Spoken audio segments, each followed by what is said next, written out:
En primer lugar, quiero agradecer por la invitación y el tema que me toca hablar es el rol de los puntajes para definir el riesgo de sangrado y de embolias. Se ha demostrado que la fibrilación auricular aumenta significativamente el riesgo de sufrir accidentes cerebrovasculares isquémicos. El estudio de Framingham, con un seguimiento de 34 años y más de 5.000 pacientes incluidos, observó que aquellos con fibrilación auricular tenían casi 5 veces más probabilidad de sufrir un accidente cerebrovascular isquémico que aquellos sin fibrilación auricular. Pero además, se observó que el aumento de la discapacidad que resulta del accidente cerebrovascular relacionado con la fibrilación auricular persiste con el tiempo.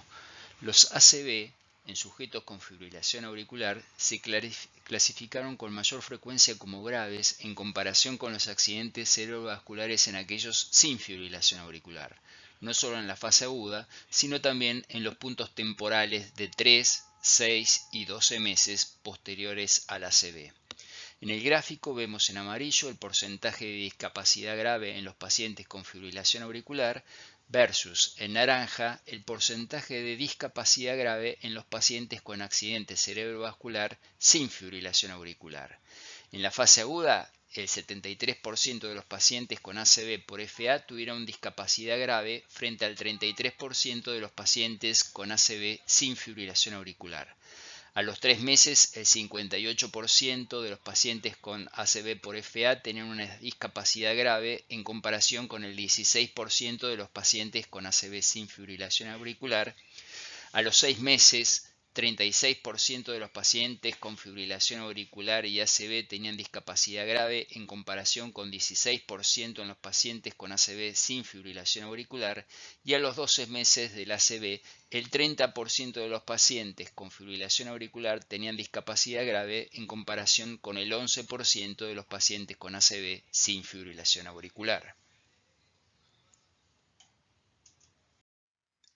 En un metaanálisis que incluyó más de 28.000 pacientes, se observó que la administración de dosis ajustada de warfarina, obteniendo un RIN entre 2 y 3, reducía los ACV isquémicos en un 67% y la mortalidad total en un 26% en comparación con el tratamiento placebo.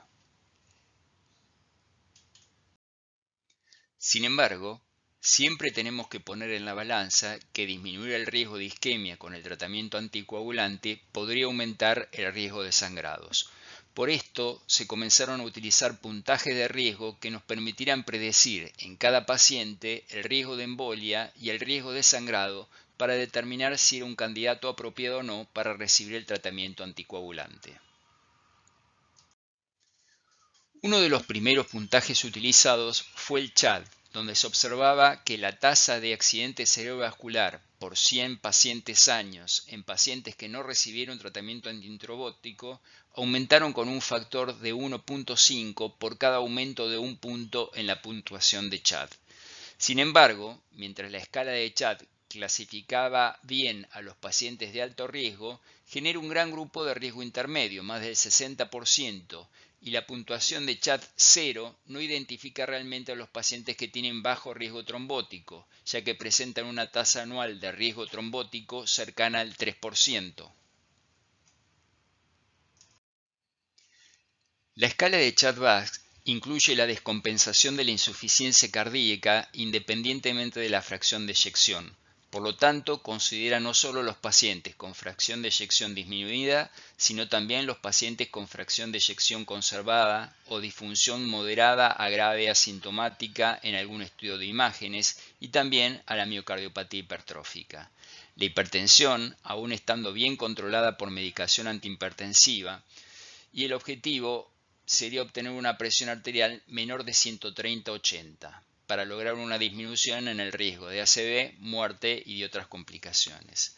La edad es un factor importante que aumenta el riesgo de ACV y en general se considera que aumenta a partir de los 65 años, aunque en asiáticos podría comenzar a partir de los 50 años. Aunque el riesgo de la edad aumenta continuamente, por cuestiones prácticas se otorga un punto a los pacientes entre 65 a 74 años y 2 puntos a los pacientes que tienen más de 75 años. La diabetes también es un factor de riesgo, a mayor duración, mayor riesgo, y habría una igualdad de riesgo entre la diabetes tipo 1 y la diabetes tipo 2, aunque sería levemente mayor en los menores de 65 años con diabetes tipo 2. Los pacientes que tuvieron un ACV tienen mayor riesgo de repetir un nuevo ACV, por eso se le indica otorgar 2 puntos a este grupo de pacientes. Pero no solo los isquémicos, sino también los que han tenido un ACV hemorrágico podrían beneficiarse con el tratamiento anticoagulante. La enfermedad vascular, especialmente en asiáticos, la placa compleja en aorta, es un predictor de enfermedad vascular significativa. El sexo femenino no sería un factor solamente, sino un modificador de los factores de riesgo. Este trabajo me pareció interesante porque muestra un estudio donde se evaluó la interpretación de los componentes del puntaje de Chad-VAS. Se incluyeron diferentes especialidades médicas, aunque como vemos en este gráfico, la gran mayoría eran o cardiólogos o electrofisiólogos.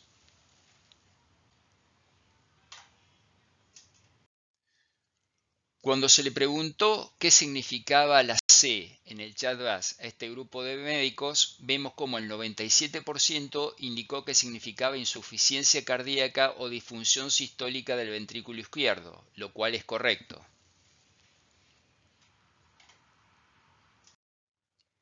Sin embargo, cuando se les preguntó cuál de los siguientes calificaba para obtener C en el Chad-VAS, considerando que el paciente tenía insuficiencia cardíaca clínicamente manifiesta al momento del ingreso, algunos votaron que bastaba con tener signos de insuficiencia cardíaca, otros que debían tener signos de insuficiencia cardíaca con fracción de eyección normal en el eco, otros signos de insuficiencia cardíaca con ProBNP normal y algunos que tenían que tener signos de insuficiencia cardíaca con elevación del ProBNP.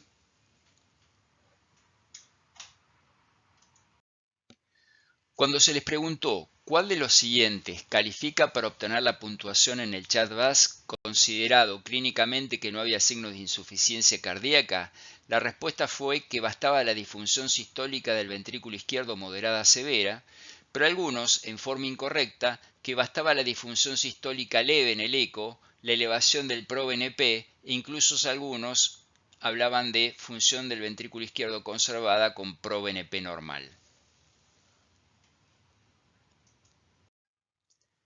Cuando se les preguntó cuál de los siguientes califica para obtener una puntuación en el H del Chad-VAS, algunos votaban porque recibiera medicación antihipertensiva, otra historia documentada de hipertensión arterial o presión arterial controlada adecuadamente con la medicación. Algunos, en forma incorrecta, que tuvieron una presión en el consultorio mayor de 140/90 o mayor de 130/85 si era diabético. Finalmente, cuando se le preguntaba cuál de los siguientes elementos califica para obtener una puntuación B en el Chad-VAS, algunos propusieron la enfermedad arterial periférica, el infarto de miocardio, la lesión significativa de las coronarias, la enfermedad carotidia, la placa aórtica compleja, el aneurisma de aorta, pero algunos en forma errónea, la angina de pecho o las varices venosas. Por último, cuando se les preguntó qué tan fácil resultaba cada componente del score de riesgo en la práctica diaria, vemos que si bien para la H resulta fácil, para la gran mayoría, tanto para el ítem C como para el B, había solo un 45% que lo encontraban fácil, mientras que el resto encontraba algún grado de dificultad para clasificarlos. En esta tabla vemos los factores de riesgo más estudiados y cuántos de los estudios dieron positivos. Como vemos, no en todos los casos la evidencia es tan sólida.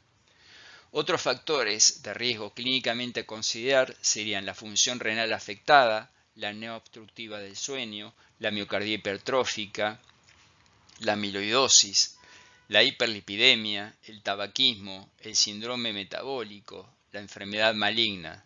Biomarcadores en técnicas de imagen, por ejemplo en la ecografía la dilatación de la aurícula izquierda o en imagen cerebral la enfermedad de pequeños vasos. y biomarcadores en sangre y orina como las trosponinas cardíacas, el péptido natriurético, la proteinuria, etc. Existen otras escalas de riesgo de embolia, por ejemplo la TRIA, que vemos que tiene factores muy similares al CHA2DS: la historia de accidente cerebrovascular, la edad, el sexo femenino, historia de diabetes, insuficiencia cardíaca, hipertensión, y agrega proteinuria y función renal. En este caso, por ejemplo, yo marqué algunos puntos: paciente de 65 a 74 años, sexo femenino, y en esta escala nos daría 3 puntos, que sería un riesgo bajo.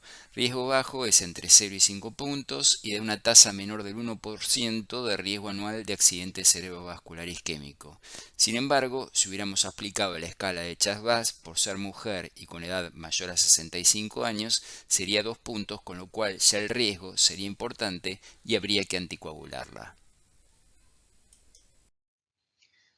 Como dije anteriormente, también es importante evaluar el riesgo de sangrado de los pacientes, y para eso la escala más utilizada es el Hasbled, donde tenemos hipertensión, insuficiencia hepática o renal, antecedentes de ACV, sangrado, RIN lábil y edad mayor a 65 años, consumo de algunas drogas o alcohol, y esto da un puntaje máximo de 9 puntos.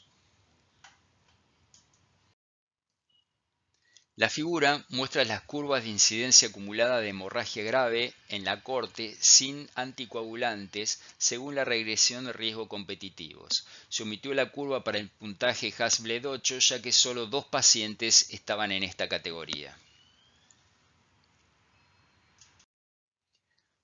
Como vemos en la curva, los pacientes con puntuación igual o mayor de 3 tienen riesgo alto de sangrado, con lo cual requerirían de un seguimiento más cercano.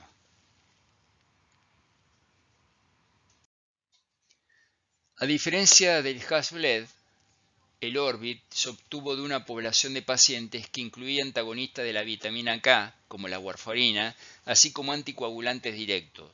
Puede ser que no sea estadísticamente superior a otros puntajes de riesgo de sangrado, pero se validó más recientemente en la era de los anticoagulantes directos y puede ser más útil por esta razón. Esta otra escala validó el puntaje aplicándolo retrospectivamente a una corte de pacientes en la base de datos del Registro Nacional de Fibrilación Auricular de Estados Unidos.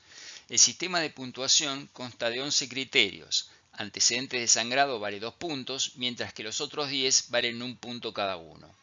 Para la comparación con otros esquemas de riesgo de hemorragia, los pacientes con una puntuación de 0 a 1 se clasificaron como de bajo riesgo, de 2 a 3 de riesgo intermedio y de 4 o mayor de alto riesgo. Algunos puntos a tener en cuenta es que el estudio no examinó el tipo de hemorragia que tenían los pacientes. El factor de riesgo genético se incluyó en su puntuación, pero en realidad no se probó en su corte de pacientes. Hubo definición variable de enfermedad hepática, renal y trombocitopenia. Todos los datos se obtuvieron retrospectivamente y el riesgo excesivo de caídas se determinó mediante la revisión de las historias clínicas. Una revisión posterior y un metaanálisis que compararon diferentes puntajes encontró que este tenía un mayor grado de precisión diagnóstica, pero lo consideró difícil de utilizar debido a su complejidad. La escala Garfield tiene la ventaja de calcular simultáneamente el riesgo de embolia, el riesgo de sangrado y la mortalidad. Utiliza la edad, la presión diastólica, la historia de sangrado, enfermedad renal, si es fumador, si tiene enfermedad hipertensiva o carotidia, el peso, la raza, la historia de insuficiencia cardíaca, de enfermedad coronaria, demencia, frecuencia cardíaca, el sexo, la historia de accidente cerebrovascular, la diabetes y los medicamentos antiplaquetarios. Como mencioné anteriormente, proporciona simultáneamente los riesgos hasta por 24 meses de mortalidad, accidente cerebrovascular isquémico o embolia sistémica, sangrado mayor, incluido el accidente cerebrovascular hemorrágico. Permite a los médicos comparar los efectos de diferentes decisiones de tratamiento anticoagulante, sin anticoagulación oral, con anticoagulantes antagonistas de la vitamina K o con anticoagulantes directos, según los resultados de pacientes similares en el estudio Garfield. También ha sido validado externamente.